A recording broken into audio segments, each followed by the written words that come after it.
we don't even know who our father is, then guess what? We could just go, oh, love's unavailable. I have to fight for love with men. Men are not around. Okay. And we just absorb that because our brains Nice to great. see you, girl. Nice to see you too. How are you? I'm good. How's the Rona Chronicles? Chronicles of the Rona. Rona. It's going fine. I mean, entrepreneur life, right? We work from home. Yeah. So, like, not much has changed. So I may need to look at my life because not much has changed and I'm in quarantine. So something to look at there, but here we are. Otherwise, I'm doing well. I guess because we're introverted, right? So it's fine. It's cool. We're empaths. It doesn't matter. It's kind of a dream. I'm working a lot. I'm inside. Right. There's no one around me. I mean, it really is a good time. I'm not going to lie to you. Isn't it? Right? So our topic today is why smart women or successful women date losers. Yeah. So this is like a big topic, especially for, I think, for entrepreneurial women and successful women. So like, I want to go like deep into it. So why do you think that smart women or successful women date losers, like date guys who don't really help them, who don't help them excel? Yeah, I love that you started there. I love that you started with why they date losers and give an example of what a loser is. So I want to start there as well. So what is a loser within the context of what we're talking about? So I'm also thinking about with the women that I work with, they're women that date men. And sometimes they're women that date women. So the loser isn't gender specific. So this isn't like a man bashing situation. Yeah. Rosalean knows that. But just for everyone watching, like losers, it can be male, female, what have you, right? Yeah. So like Rosalean said, like a loser is going to be someone who's really not treating you very respectfully, really isn't showing up for you, is kind of stringing you along, giving you all these like hopes and dreams and just not backing that up with action. And the catch here is that it's not just a one-off, it's a pattern. And so where it comes from is childhood. It comes from the father wound. It comes from having a father or sometimes a mother, depending on who you date and how your relationship was with both people.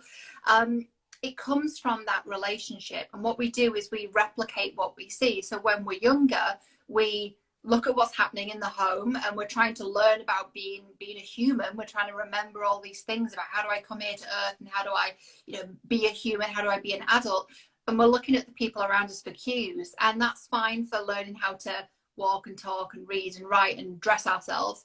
But if we're looking to them for cues on relationships, and our father, for example, is perhaps watching television all the time, they're reading the newspaper, or they're working a lot, when they are in the home, they don't want to be there, or sometimes we don't even know who our father is, then guess what? We could just go, oh, love's unavailable. I have to fight for love with men. Men are not around. Okay. And we just absorb that because our brains are in theta until the age of about 5 or 6, right? So we absorb it and then we don't even know we've absorbed it. And then we're adults and we're smart women and we're like, what the hell is going on here? Why am I attracting these losers? And it goes back to the pattern, the relationship with our dad. Yes. I love the fact that you take it back to childhood, because when you were saying just now that we create our own safe spaces by looking at our parents. Like our parents are like the blueprint for everything: money, your faith, your health, your career, everything. You look at your parents, right? Yeah. So like it's quite interesting how we use that blueprint when it comes to men. And a lot of the women, and I can imagine with you as well, your clients, they don't realize that, right? So how do you help them? How do you help them focus on like their childhood upbringing? How do you get them to understand that this is a cause, this is a reason why? Yeah. So first of all, I don't mess about. I go, this is like, we're both from the north of England, right? Northern parenting. It's like you get as right in there. No messing around. Let's just get right down to the meat and potatoes. So I start with really, really sexy questions like, what was your relationship like with your father? What was your relationship like with your mother? Right. The questions that we all really want to answer.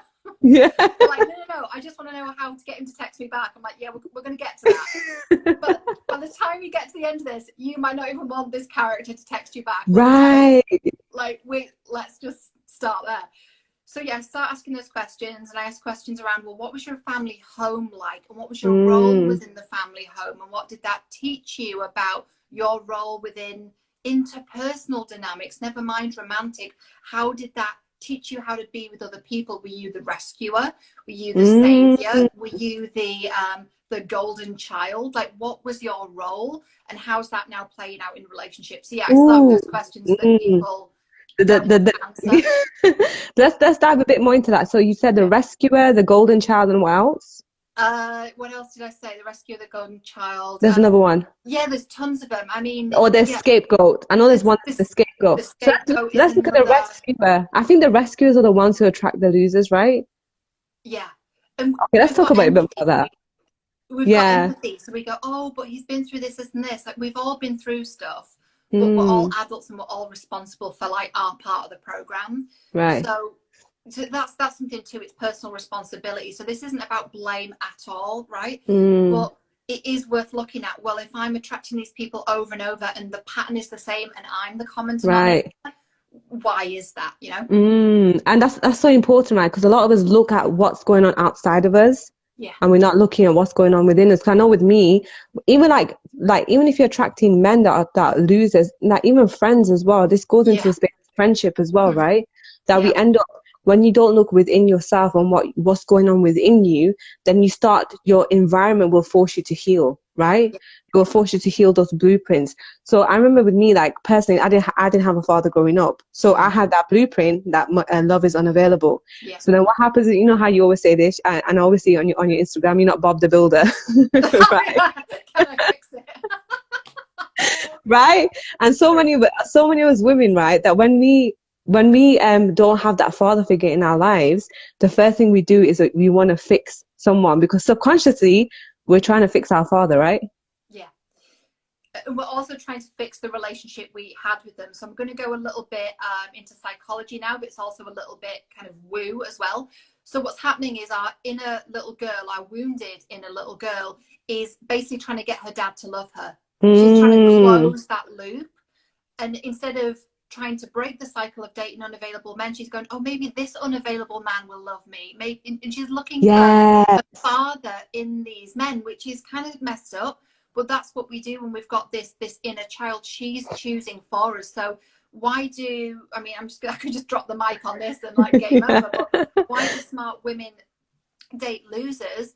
They don't. Their inner child does. Oh, that is deep. Right? Oh wow, yeah. She's doing the choosing because she's hurting, and if you imagine a child, I mean, you've got kids, right? You imagine a child who's upset, they need something, they're screaming, right? They're being vocal about what they need because they communicate what they need. And so that's what's happening. The inner child is going, I need love, and I need love becomes, let me go find love somewhere where I haven't found it before. Obviously it doesn't work because we just keep dating these losers and the cycle continues. So we find the love within ourselves. Yeah, that's so deep. And I noticed another thing with successful women, they believe that they can't have success and love. So I think that's another thing, right? That's how like the child within is like the needs are not met, because you think, okay, let me go chase money, let me go chase success, and somehow this will make me feel good. And then what you do to sabotage yourself, you go on dates or you go be with guys who are toxic, who are not good for you, who want to bring you down, so that you stay in that level of familiarity where you never felt heard or you never felt seen, right? Absolutely. It's quite deep, actually. Is that a lot of us don't think that, like, a lot of us don't think about childhood programming, but this is where it starts from, really. It really is. I think it's where it all starts from. And you mentioned before, like, it's about money and it's about friendships and romance. It's all of it. They're our blueprint for everything. And we just keep this cycle going. And another thing with the success thing, it's really, really interesting you said that, because a lot of the women that we both work with are really successful. Yes. They've got out a success. It looks great on the outside, and they kind of come to me like almost a little bit sheepish. Like, well, either it's two things. They're either a little bit sheepish, like, oh, I've got this issue with men or women, whoever I date, and it's like I'm kind of embarrassed about it. Or they go, oh my God, thank God you get it. You've been there, right? And it's interesting because in the absence of love, we crave significance. So what a lot of these women do, maybe the women watching, they don't have that love that they crave. Again, it's not them, it's their inner little girl. She doesn't have that love from her father or from herself, and so she craves the significance of the success because she thinks it's going to fill the hole. And spoiler, it doesn't. It never does. And it never fills that void. And no matter what you do, then what happens is you go into the perpetuating cycle of, oh, I'm not good enough. Yeah, I'll never be good enough, or I'll never be good enough for love. I'll never be good enough for success. And then it takes you back to the familiarity of poverty. It takes you back to the familiarity of having no love when you were a child. It takes you back to the familiarity, like, because a lot of us, we need to create safe spaces within ourselves. And if your blueprint is toxic, this is what a lot of people don't understand. When the blueprint is toxic, when there's no love from childhood, you don't realize that being in like those toxic situations, attracting those kind of people, you feel safe within it. And it's very counterintuitive, right? Like it doesn't make no sense consciously. Like you think, how would I want this when I don't want it? But subconsciously, you feel familiar in it and you feel safe in it. Yeah, it's familiar. So we're recreating what we knew from when we were kids. And Yes. it's that whole thing about the comfort zone as well, isn't it? We stay in it even though it's awful, but it's almost in our minds, we're like, well, it's better than what I don't know. And our brains want to keep us safe. So we stay with what we know, even though what we know is awful. I remember for me, the breaking point, this is many, many years ago now, but I got to the point of saying to myself, I'm done with experiencing the same misery and love over and over again. I made that decision. But it was really interesting because I knew how the cycle ended. I knew I'd like someone. I knew they either wouldn't like me back or it would be this really intermittent, unavailable thing. And I knew I'd end up heartbroken and crying over them. I knew it. It was awful. It sucked. But I knew how the story ended. It's kind of like watching a movie you've seen before. You know the ending. Yeah. You know what I mean? Like, and you can see it happening. You can see it happening. And you can see like the train crashing. But in your mind, you're like, I can fix it. I can save it. I can stop it from happening. And it never works. I've spoken to so many women that say, you know what? Everything was great in the beginning. Okay, let's talk about actually the red flags, because they always say that everything was great in the beginning. Like, he was my ideal man. We had conversations and then boom, he disappeared. Or he told me this is not what he wants, or I have to move on. So what are the red flags then of like men who are not, let's say, emotionally committed or emotionally available for women? It's really interesting because I often don't talk about the red flags. So I'm going to do a slight reframe on this. It's less, for me, it's less about what the red flags are, because I feel like it's kind of, if we really engage our brain, it's kind of obvious, right? But before we even start looking at that, just ask yourself the question of, who does this person remind me of? Who does this man remind me of? And if you get really obvious, if you get really honest and go, it kind of reminds me of my dad, that's the red flag. Who does he remind me of? Or it might not even be that deep. It might be, oh, he reminds me of the last guy I dated. And the last guy, okay, well, who does the first guy, the one you can go back to, who does he remind you of? Oh, my deadbeat dad, right. Do not pass go, do not collect £200. That is deep. So let's say you are only familiar with like the blueprint of your father. How do you, now that you know that you're attracting men because they remind you of your dad, how do you get rid of that programming? Yeah, it depends what the wound is. Right? So it's really interesting because the pattern might be the same, but it might feel different within each person.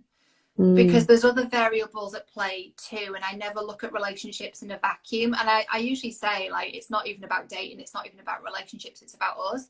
So then I try and take this really holistic approach of looking at, well, what else happened, right? Is there any other traumas that happened to you that I need to know about? So I know you and I share a similar trauma history where this happened, like bullying, like assault, like being from a home that had instability in some way or another. Looking at all those things together, it's in psych terms, it's comorbid, which means there's multiple things occurring at once. So I look at all of that. So it's not just, oh, this is the father figure and this is the wound. It's like, well, are there any other wounds attached to it? I'm kind of getting the image of like the core wound with the father, and then there's almost like strands that are hanging off from the bullying, from the sexual trauma, from everything else, from, you know, an alcoholic home or whatever the case might be. And so it's not just one thing. It's like, let's look at all of it holistically and let's tackle each thing either individually or together, depending on what makes the most sense. But it's never just the one thing, like it's that and then let's fix it. But it's really getting to, well, at the core of it, what did it make you believe about yourself? Oh wow, okay, that's a deep one. And what do you find comes up for a lot of the women that you speak to? What's the belief that they created from those events? It's some form of, it can sound different, but it's some form of, I'm not good enough. And I've heard that. Yeah. A lot. There's nothing really to back it up. Like, they know intellectually, like, it's not about that. And sometimes that realization is enough because it brings the inner child to light, and then it becomes, just really being able to nurture her. And this is the healing part of it, and I'm sure we're kind of going to move on to that anyways, but it's been able to just ask yourself, well, how do I feel and what do I need and how do I give that to myself? And that starts the nurturing of the inner child. So she's happy, she's, you know, satisfied. It's like kind of giving your kid a candy or something, a sweet, be like, okay, have that for a minute, be quiet, I've got some work to do. Yeah. You can tell I don't have kids, right? I've got actually no idea what I'm talking about. Yeah, that's what I do. That's not how it works, I'm sure. But it is, it's like you're quieting the inner child so that you can actually make those decisions, and it's nurturing her. And that's the process of reparenting. Oh, that's deep, you know. And I know you do that a lot now with your coaching as well, right? You do a lot of reparenting. And this is what it is about, guys. That honestly, when you actually look at your blueprints, there's a script that's running in your mind, right? There's this it's like an app. Imagine you have the Instagram app that's running 24/7, right? And and then it gets a virus, or you have to upgrade it. The upgrade is when you get the trigger, right? So that is like when the person either says that I can't be with you, or this is not working. That's the trigger. And then what pattern do you find women going into when they experience that? So as soon as a man says, okay, this is not for me, like, or they make the woman feel like she's less of a woman because she's successful, she's smart. What behavioral patterns do these women go through? Yeah, I'm going to reference what it was like for me, and I'm also going to reference some of the women I've seen kind of throughout my journey, and also the women I work with, and it's all basically the same. So what it looked like for me was the trigger, like you said, was the man, the partner saying, you know, I don't want to be with you, or the ghosting, the not texting back, the disappearing, and me realizing that this love had been, and this isn't how it is, but it's how it felt, this love had been taken away. And then what happened was like a spiral. Like it went from like a sadness and a disappointment to a real hurt. And then for me, it triggered a lot of depression, because it hit on such a core wound, which wasn't just the father wound, it was the trauma wound, the unresolved stuff from the sexual trauma and the bullying and all of that. And it hit on such a deep wound, and it never made sense to me, because I'm like, I don't even know this person that well. I didn't really understand why it was triggering such an extreme reaction in me. But it's really hitting on that foundational feeling of needing to feel safe, needing to feel loved and seen. And so the inner child was having a total meltdown. And then I saw that when I was in public relations, when I worked in PR in Vancouver in Canada. And I worked with these brilliant, smart women who'd like worked for like the Canadian government. They supported like the prime ministers of the country. Smart women. Beautiful, successful, all of it, gorgeous, right? And then I remember really vividly one girl sitting at her desk, like frantically, like tapping at her phone and refreshing it. And she's like, why hasn't he texted me back? Why hasn't he texted me back? And it's just a total meltdown. It's like we go into a completely different zone because it hits a wound, and then the wound kind of bubbles up, and we have to look at that because it becomes overwhelming. That's when the inner child starts screaming. And then it's like we're not really in our adult space anymore. We're in a very traumatized child. Yeah, it's like a child having a tantrum, right? It's like it's exactly like that. They can't express what's going on, but they're just screaming and they're shouting, and that's what's going on in your mind. So whenever you get triggered, that's why, like, even if you're in a relationship and everything's going well, and then something triggers you, and then you just go into that childlike mode and you just have a tantrum. Yes. So it's like it's about moving away from that, right? So let's talk about how to like move away from, you know, first of all, attracting these kind of men, like attracting losers, attracting emotionally unavailable men. What's the first step that a woman can take so she stops repeating this pattern? Yeah. The first step is, it's kind of two steps. It's willingness, first of all. I don't want to bypass that, because sometimes we say we want to break this pattern, but we're really not willing yet to look at it. Yes, that's so deep. Right. And this is why willingness and commitment is such a big thing. Because have you noticed that? Have you ever come across a friend and you know that they are in a bad situation, and you give them advice, and what happens? When they're not willing, what happens? They just, okay, yeah, whatever, just ignore you, right? And then the advice falls on deaf ears. So yeah, I understand that's a very important part of it. So what's the second part? Yeah, the second part is awareness. Right? And awareness is exactly what we've talked about. So it's having the awareness of, and I have a 3-step process called the dating drama empowerment method. And it's 3 steps. It's what's the pattern? Where did it come from? And then knowing that, how do we heal that core wound? So that awareness piece is really that process of understanding, well, what is my pattern? And that might sound really obvious. People watching might be like, I know what my pattern is. It's, you know, I'm very aware. But are you really? Can you take a step back and actually articulate, when I like someone, I do this? In fact, I really recommend everyone journal on that. So really everyone write that down. When I like someone, I do this. That's a deep one. It is. And just really write it out, journal it out, and have that awareness of, this is the pattern.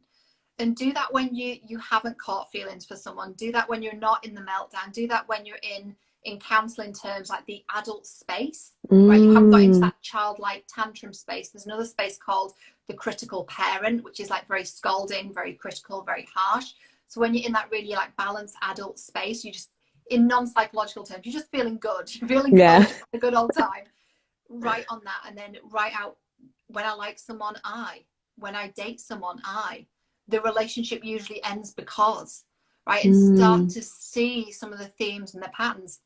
We can also start journaling about the last 3 people that we've dated. When I say dated, I use that term pretty loosely, because often with the women I work with, they haven't really dated the guy, but they kind of met on holiday 6 months ago and they haven't really let it go. It's that kind of situation, you know? And I kind of laugh about it now, but I'm like, I've been there and I get it. So when I say dated, it's just people you wanted to date, people you had a romantic entanglement with.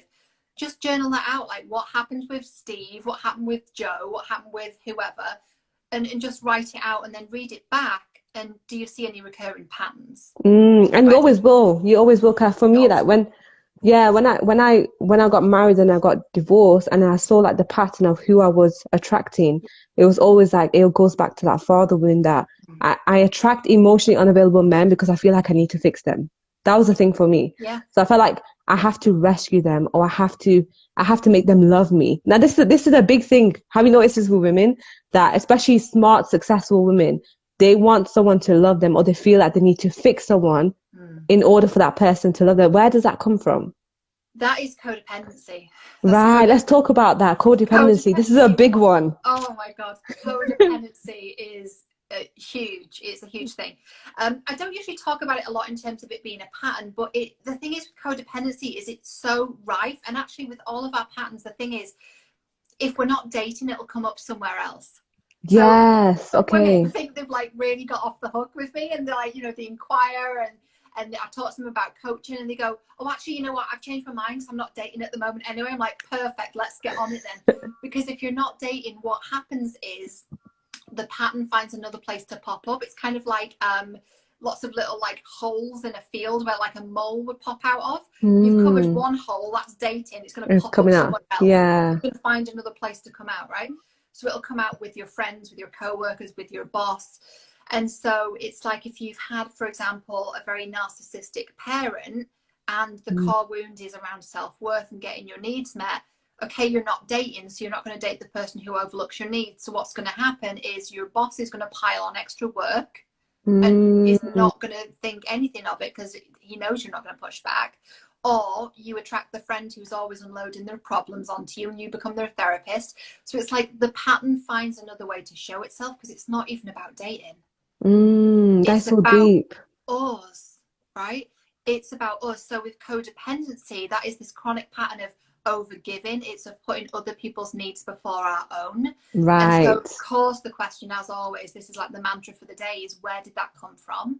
Right? What's the source of that? What was your family home like? Oh, well, actually, I lived in a household where it was really chaotic. Okay, perfect. So as a child, if you know you're in a chaotic environment, you're not going to speak up and ask for what you need because it's already so chaotic. People are screaming and shouting. And so that made you believe it's not safe to voice what I need. Wow, that is deep. Right? And as an adult, what we'll do is we'll find a way to meet other people's needs and not voice our own, which comes up as codependency. So that's a really long answer, but codependency is basically us being disconnected from our own needs and serving other people with their needs to the point that we start to feel resentful and angry from overgiving. Yes. Oh my gosh, that's it. And I know so many women that talk about, I feel so resentful. Like, you get bitter. That's the thing that happens after resentment is bitterness, right? And then you go, I gave him too much. Absolutely. I gave him everything. I gave him my life, and he didn't give me nothing in return. That's because of codependency. You thought the more I gave, he's going to give me more back. But usually that's not the case, because I heard this saying somewhere that men will only change for the woman that they love. Do you think that's true? No. Okay. No, I don't. I think we change when we're ready to change, regardless of who's in our life or not. But what I think is really true about your statement is that you can't force anyone to change. Right, exactly. We can't change them. It's only them that can change them. And that might be triggered by them finding someone they really like, or it might just be an inner kind of epiphany they have of, I'm not going to go on this way. But we can't change them, that's for damn sure. It's hard enough to change ourselves. Right, it's true. And do you think that falls into objectifying men? I know this that we're talking about attracting emotionally like losers, but I remember you put a post about us objectifying men, and I think that's part of the problem, right? That is why we. Go on. I posted about that today, and it's really interesting because I've talked about this before, about how we objectify men and how, you know, there is this real imbalance in the world today. We've put so much focus on women's issues and the rights of women, which is such a good thing. It's so needed, and it's almost swung so far in the opposite direction now that we're really neglecting men's needs. Yes, exactly. And, you know, I was on Twitter yesterday looking at some reporters' requests for media stuff for my own work, and I ran across a reporter who writes for a very well-known publication, and she was sharing screenshots of the like sassy replies she'd given to men who'd come back during lockdown after they'd previously ghosted her. And there was all these women that were saying, oh, what a loser. Yeah, you go. You said such a great thing to him. And I'm like, why are we doing this to men? Like, why is it okay for us to do that? If that was the opposite way around, people would be up in arms. And my question to that reporter would be, what was your relationship like with your father? With your father, right? She'd be like, what? There's a man here, and they were all talking about these men's bad behavior. And I'm like, it's not really bad behavior. Like, yeah, they've ghosted, and yeah, they've come back, and yes, you're upset, but it's not crime. Right? The question becomes, why are you attracting that person over and over again? And it becomes this thing of like, we're trying to get the guy, we're trying to snag the guy, we're trying to claim him, get him to commit, get him to take back. It's kind of like narcissistic, you know. Yes, it's about my needs, what I want, and not what I'm willing to compromise or what I'm willing to meet halfway. And I think that perpetuates the cycle with men, that they think, okay, I just have to be rude and like a bad boy, and then they create that cycle within themselves, and then they start hurting women who are actually good women, and it's just this constant cycle of back and forth, right? Someone has to stop it, and it starts with you. And I think that I hope everyone realizes that, like, you attract what you are. So if you have unhealed wounds within yourself, unhealed emotional wounds, you will attract that until you heal it. And then what will happen is a situation will trigger you again, but then you'll respond differently, and that's when you know you've changed. Right? So when you go through that pattern, you'll go through it for a while, and then you'll be reacting the same way until one day you're like, no, I need to respond differently. And when you respond differently, you attract better. Yes. Beautifully said. Beautifully said. And another way that we know that we've healed is when it's not when we think we're over someone, when we see their message and we're like, oh, and we get all like angry, annoyed, and we're like, oh, I don't like him anymore. No, we're actually healed from it when we feel neutral. Oh, wow. And what does neutral feel? Again, for the audience, what does neutral feel like? Because a lot of people think neutral feels like, I don't care about him at all, and it's out of my mind. And when he's in your space, the first thing you're thinking that you have boiled up resentment, but then you're squashing and you're thinking, no, I'm neutral. So what does neutral look like? The neutrality looks like the absence of things like anger and resentment. And it also looks like the absence of strong like love or lust or any of those things. It looks like this really balanced perspective, this real adult balanced perspective of, you know what, I have so much compassion for you for where you're at. Well, I know how I deserve to be treated, and I'm actually not going to respond to that. Wow. And there's nothing in us that goes, I'm not going to respond, and then he'll think this. There's no guilt. Yes. Like, God, I have so much love for where you're at. I have so much love for where you're at, and I have so much love for myself that's just not serving me. And it just kind of, it's a little bit like water off a duck's back, you know, it just kind of like slides off. And they either realize that they need to kind of step up their game a little bit, and it encourages them to do that, or they don't, and that's okay too. Exactly. But we're not doing it for that. We're doing it because it's just not like an energetic match anymore. Right. And you're not trying to give your power to that person. You're not trying to give your energy to that person. Like, it's just not, like you said, it's not serving you anymore. Because before, when you actually think of it, when you're in that kind of battle of back and forth, it does serve you. It gives you some validation. Oh, he likes me and he still wants me. He's still in love with me. All these things come up and it gives you that validation, but in a toxic way, right? So when you have that neutral grounding, it's just like, whatever, I don't need this. I'm done. Yeah. And we really are done as well. And there's something called the 6 dating drama archetypes that I created. And these 6 archetypes are the 6 most common types of patterns that I see with women. And one of the archetypes is called Miss Drama. Miss Drama likes to cause a bit of chaos and drama. Okay, let's talk about that.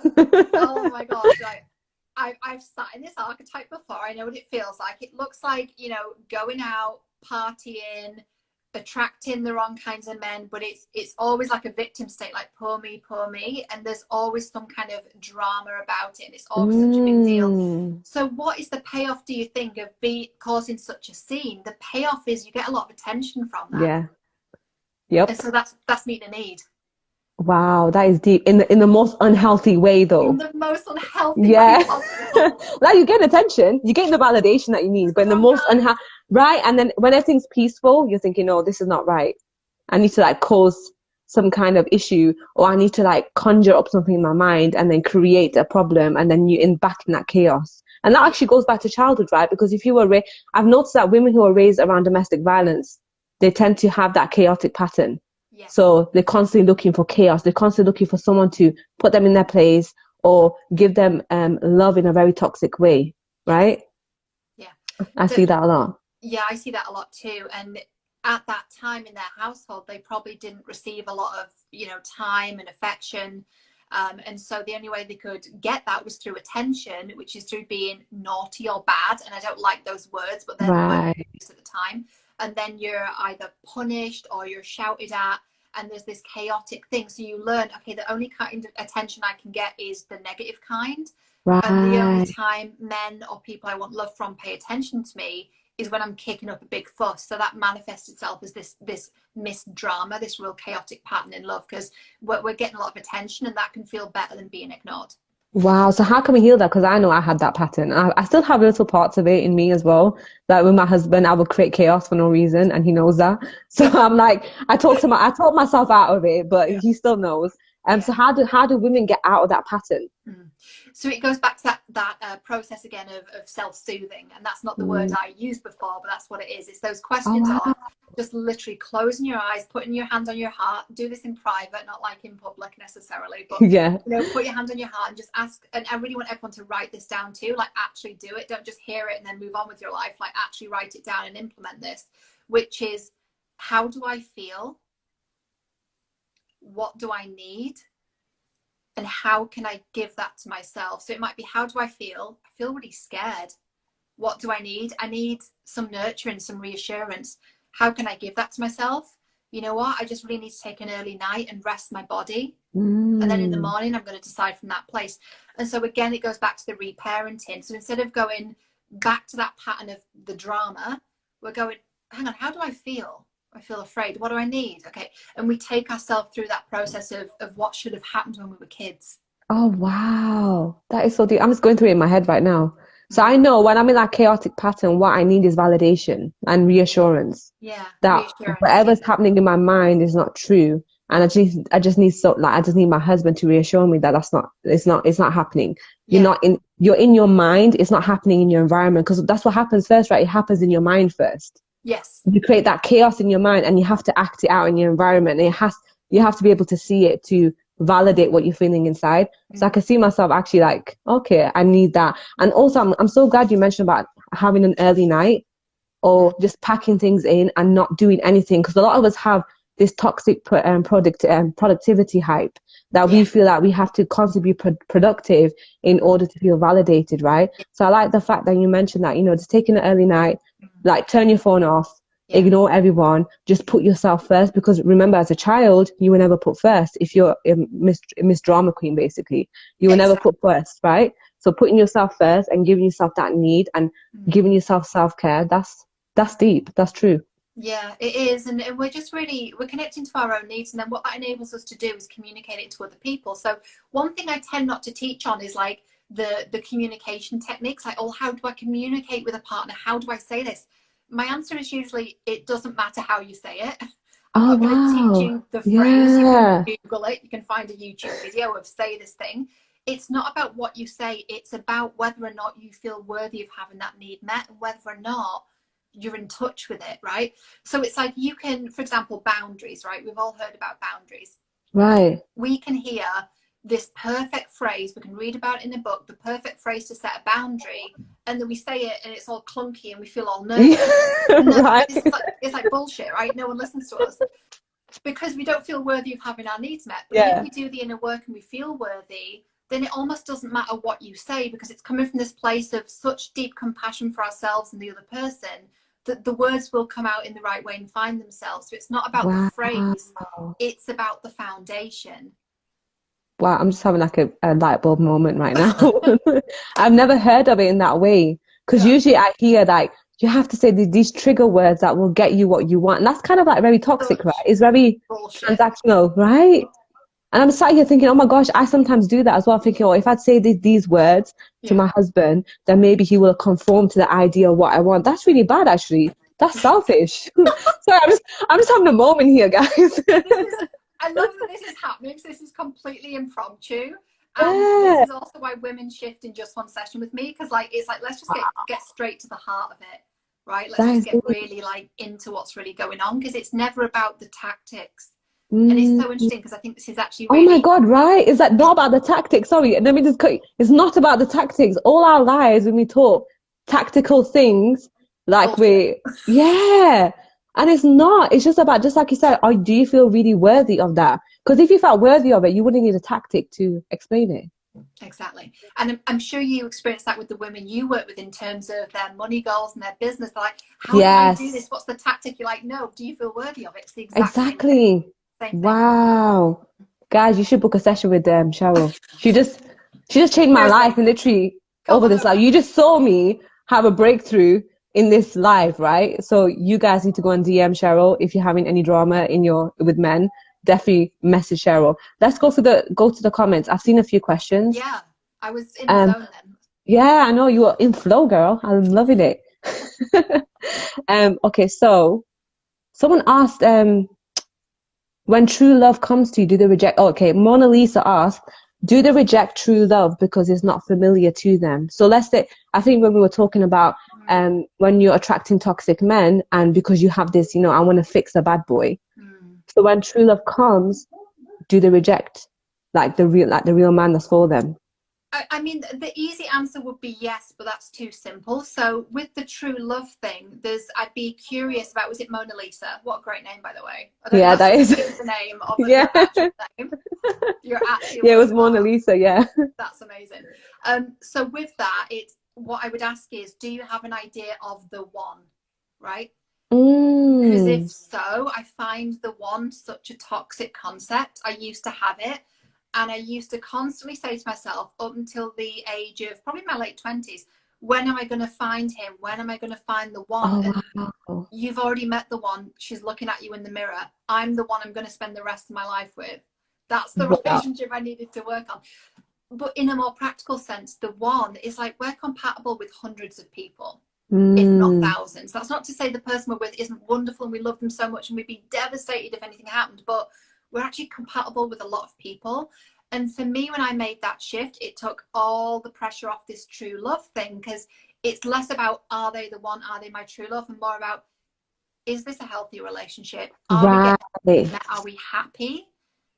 So yeah, there's a lot I could say there about attachment styles, and it's complex, but I want to just stick with that point of true love and the one, because if you're searching for true love, it's a bit of a wild goose chase. Yeah, and it can become toxic to the point that then you might give up. And especially for successful women, I know this happens, because a lot of women who are making like 6 figures in their business, 7 figures, and they're having issues in their relationships, or they can't saying that I need to find the one who will match my expectation. I think that's another thing, that when you think about the one, you think about an expectation, that it has to look this way and feel this way. But just like you said, you have to reconnect with yourself. And I think for me personally, when I did reconnect with myself and I healed all those emotional wounds from childhood, that's when I was able to allow in love and abundance. Because usually what happens is that when you're in that toxic pattern, you constantly are looking for chaos. And you will never know, you will never look for a good guy. You know how we have this concept that, you know, we want a bad guy. So you're constantly looking for that bad guy. Good in the streets, bad in the sheets. Right. That's the situation, let's be honest. Exactly. But we're looking for it, it's the opposite way around. So they're looking for bad in the streets, and that's it, because you're used to chaos. So it's this, like you said, it's very important to reconnect with yourself and reparent yourself. Because when you don't reparent yourself, you will find yourself going back into those patterns of chaos, attracting toxic men, attracting emotionally unavailable men. And then what you say to yourself is, I'm not good enough. Yeah. And then it's a perpetuating cycle. And then you stay stuck in that cycle, and you end up feeling bitter, or you end up feeling resentful, and you can't allow love in. So it's very important to reconnect with yourself. There was another question about, let me look if there's any more comments. I saw a few. Yeah, guys, put in your questions. Ask us your questions about, yeah, you know. Again, I love answering questions. It's like my favorite thing. So I'd love to do Yeah. And what I'd say as well with regards to that true love thing, it's less about the true love and it's more about, like, in a really grounded way, and from that balanced adult perspective, what kind of person do I want to build with? What kind of person do I want to partner with? Yeah. Right? Looking at it from that Right. because that gets more into like the qualities than like the shell of a person, and that gets us away from objectifying the man, which is he has to be this, this, and this because this is going to make me feel this, and then it fulfills this unmet need within me. No, what kind of person, like what kind of qualities does he have? Well, he's honest, he's compassionate, he's loving, he's faithful, he's very ambitious, he's probably an entrepreneur, right? Because he shares freedom. Like, that is a lot different too. He's got to be 6 foot tall with blonde hair and blue eyes. Yeah, right. What is that? Where am I going to find that? It's like far and few between. And it's so true that you said that. I want to pick that apart, actually, what you just said. A lot of us do go into relationships looking for that person to fix what's invalidated within us, but usually that person that you attract doesn't have the tools.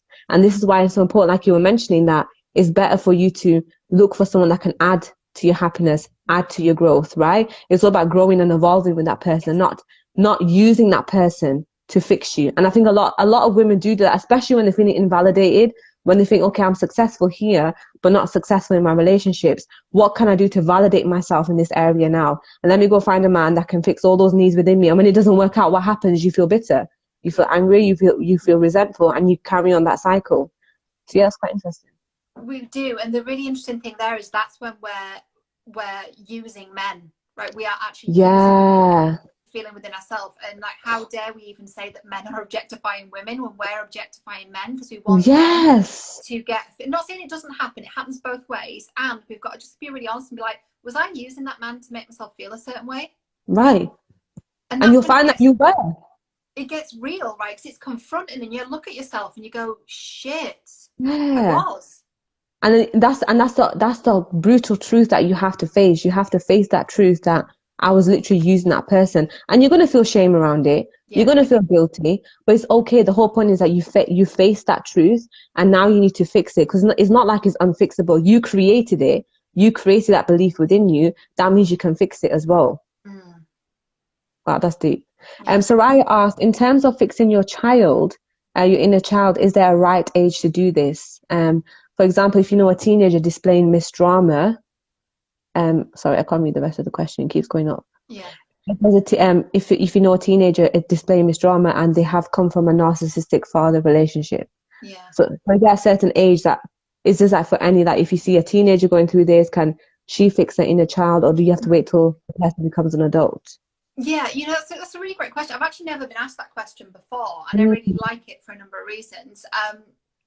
I'm not going to answer it directly for a number of reasons, because I work with adult women, and I think the women that work with the young women, like teenage women, that's a different expert, and our brains are different at that age because they're still developing. So I don't want to fluff an answer for the sake of it, because it's really not my area of expertise, right? I really work with the adult women.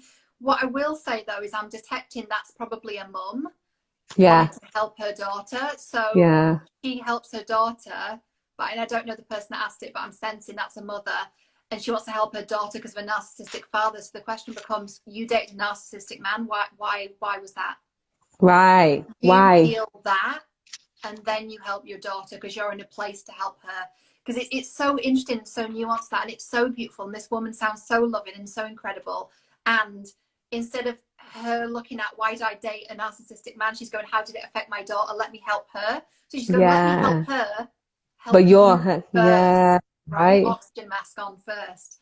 So I would really invite that beautiful woman to just really heal that within herself first, because her daughter, who knows where she's at, who knows if she's ready for that healing, who knows whether that's something she wants or not. It's, again, it goes back to us healing ourselves first. I love that answer. And guys, don't be afraid to, like, message Cheryl, because like, Yeah, she's, I if you don't want, bite, I promise. I'm not yeah. full on, but I'm really quite nice to speak to, No, I she's promise. blunt. Listen, guys, you need someone who's very blunt and to the point, not someone's gonna sugarcoat it. And this is why I feel like counseling does not always work. Like, we've Oh, both yeah, been through sorry about counseling. Now, let's talk about that, right? that. That we've both Yeah, been through counseling, and I yeah. felt like it made it worse. Like, it just made me want to go act out like the things that were going on in my head, because it just kept me in that state of negativity. Yeah, it's interesting with me, with the counselling, I've been very, are you sensing a pattern and a theme in my life here at Yes. the moment? So I like to ask. When I was addressing the counselling thing, I went in specifically for one trauma or one issue with the goal to get through that issue, and did that in about a period of like a couple months, say, just focusing on that one issue. And then once that issue was resolved, I would come out of counselling, use my other tools and methods, and then go into counselling again when there was something else that came up. So I did it in like a very focused, Yeah. specific, kind of laser-like way. So for me, it worked really well. But I think there is a pattern of people staying in therapy for 10 years. Yes. And the pattern is they're talking about their problems. What was your experience with that? Mine was basically, I was around 18, so I went to counseling because obviously I experienced sexual abuse, and it was just like I was sat on the couch constantly replaying the event. And obviously, when you replay that event, it's like, okay, so hit the pillow. Okay, I'm hitting the pillow, but my mind's replaying the event. I want to get rid of it. I don't want to ever think about it ever again, right? So when you're constantly replaying that event, what happens? Your behavior changes. Yes. And it changes according to the belief that you have in your mind that I'm not good enough, or it was my fault that it happened. Right. So then I only went to counseling for around 6 months. I couldn't take it after that. And what I did, I decided to just travel after that. I just traveled the world. I was like, I'm going to let go of this behavior. I'm going to figure out, because I used to read a lot of mindset books. So I understood that my mind is very powerful, and I have the choice to change it. I have the power to change it. So I went traveling, I explored different cultures, and then I came back and I was like, okay, I'm feeling a bit more grounded now. I can focus on this. I can move past this. But for me personally, that the whole counseling thing didn't work for me. Maybe this, like someone mentioned, is depending on the therapist. It is. And I want to talk about this actually. Trauma-informed therapists, Cheryl. We need to talk about that. Yeah.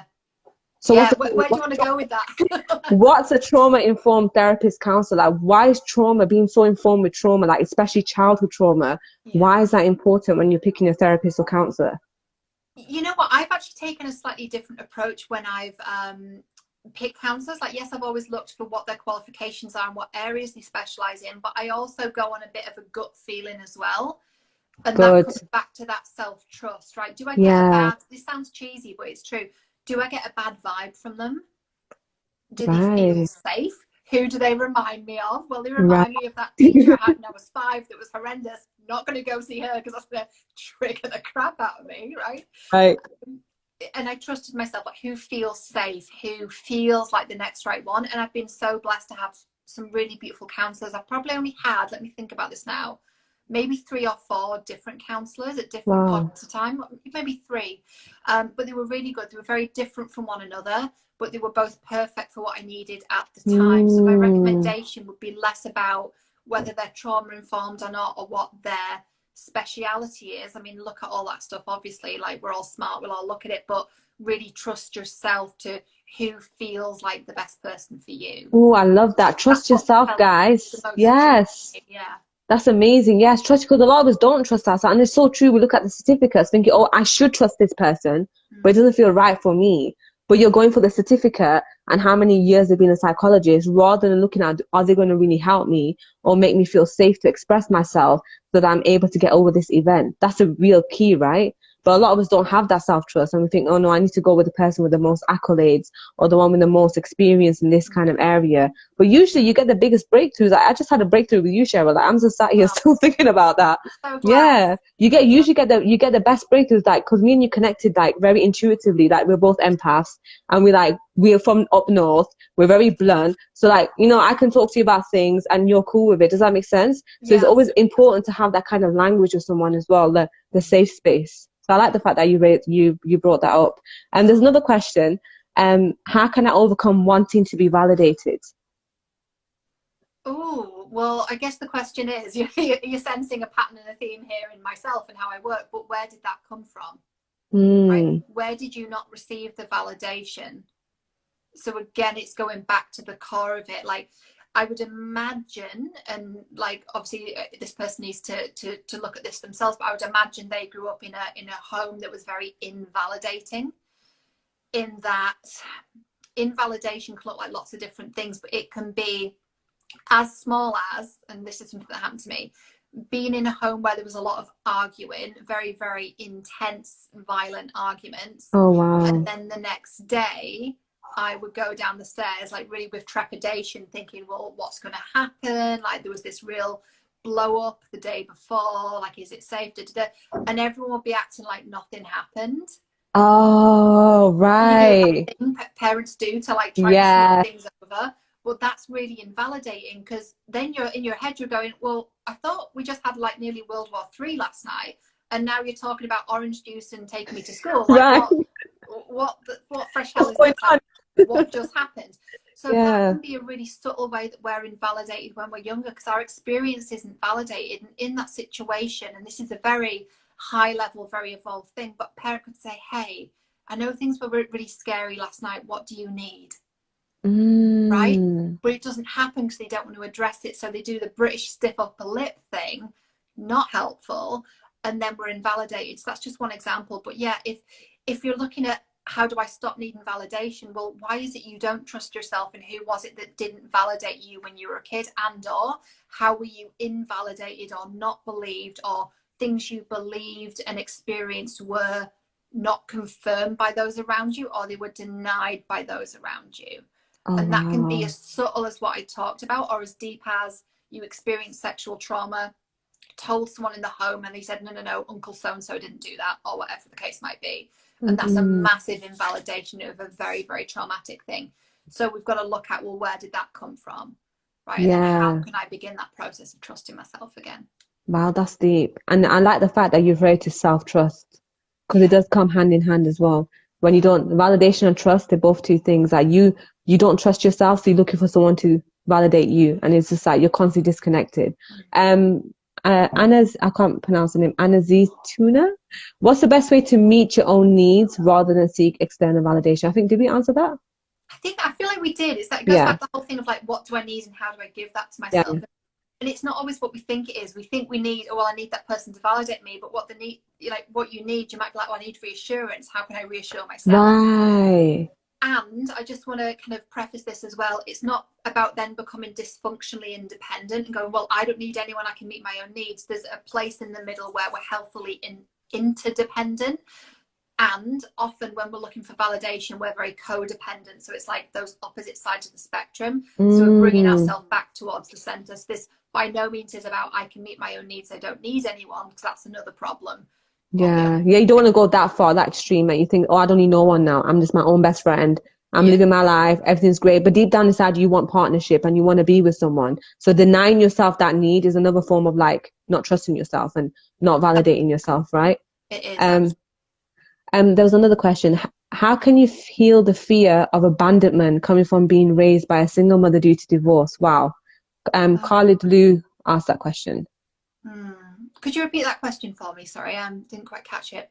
How can you heal the fear of abandonment coming from being raised by a single mother due to divorce? So she was raised by a single mother and she went through a divorce, and then she felt abandoned as a child. Abandoned by the father figure that left? Yeah. So it goes back to, how did you feel at the time when that happened? Right, what was the feeling that was brought up? And then again, as a result of that feeling, what do you need to do? What can you give yourself in order to nurture yourself, in order to ease that feeling, in order to self-soothe?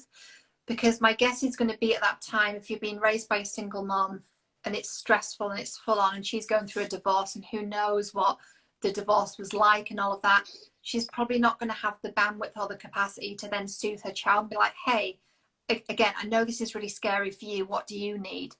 So again, it's about closing that loop. So that loop of being however old you were when that happened, that loop is continuing until you close it. So there's something that's still emotionally very alive in there, right? Feeling quite raw because it's not really been processed. So how do you feel when you think about that moment when he left? What was that experience like for you? And as a result of that, what is it you need to give yourself? So again, it goes back to that process of reparenting. But yeah, I just want to express, I'm so sorry that you went through that. I know that must have been really, really tough. But you can now begin the chance of healing that wound and knowing that you can have people that are emotionally well and healthy and that want to love and support you, whether that's a romantic partner or whether that's other really beautiful people in your life. Because as we said before, like, it's not just about the romantic relationship, it's about your friends, your co-workers, your clients, your boss, if you work for someone else. It's even about like the random people in yoga class or your neighbors. Like, it's about these characters we come across that remind us of people from our past. When we heal those wounds, then we're able to it's almost like clear, cancel, delete, right? We're able to delete that pattern and karmically say goodbye to it so that we can move on and have really beautiful relationships. Oh, I love that, Cheryl. Thank you so much for that. Instagram is going to end my live. This is what they do after like an hour. So oh my god, they're obviously not used to having people on like us that are absolutely shit hot. I know. Exactly. So let's do our final words. So what's the final words that you could like advice that you could give to like a successful woman who keeps attracting like losers or emotionally unavailable men? The final, like, to sum it all up. Is like Jerry's final thoughts. Yes. Cheryl's final thoughts. All right, love. As Northerners. It's going to be super simple, and it's just going to be, you are not your patterns. Because we feel so attached to this reality in love, but you are not your patterns. And when we can create that space between our sense of self and our pattern, and we can just separate it and deal with the pattern, then it's less overwhelming and it's less scary, and then we can move forward. Oh, I love that, Cheryl. Thank you so much. Where can everyone find you?